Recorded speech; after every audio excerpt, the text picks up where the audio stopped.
Rodney, thank you very much. I know you know Irene, so it's a good conversation to have. You've heard it before. But it's easy to say enforce the laws. But you have a system that is completely overwhelmed. We were going through the numbers. Jay Johnson was scared about 1,000 people a day. Now they're processing somewhere between 6 and 10.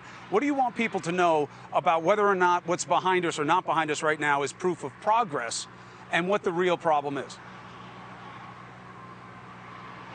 So you're focused on, people caught in the middle. I just want to highlight, since it's Police Week, 154 Border Patrol agents have lost their lives in the line of duty.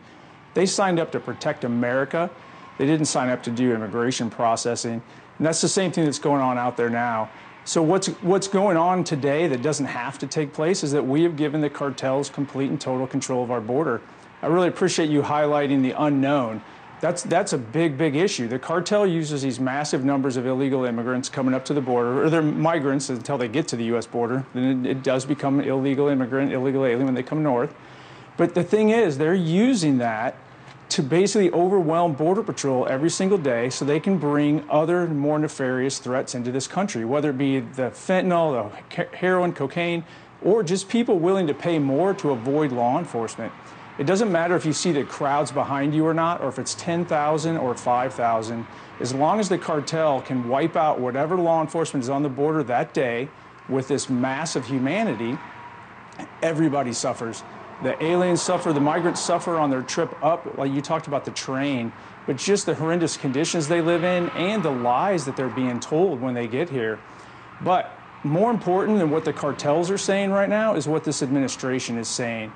And their actions speak much louder than their words. Because every time that someone is released into the United States after being apprehended by Border Patrol, or if they go to a port of entry and they're processed, they do the same thing you would do. They call home and tell their family where they're at and what happened.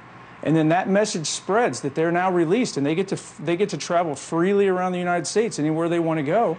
And that message spreads, and then that brings more people to the border. So every time a policy changes, even when the Trump administration first came in, just on the rhetoric, cross-border illegal activity dropped dramatically. But the minute they realized no policies or rules changed, it came back, and that's what's going to happen again. Hey, thank you for watching. Please go to newsnationnow.com, newsnationnow.com, and you can find NewsNation on your television provider. And don't forget to click the red subscribe button down below.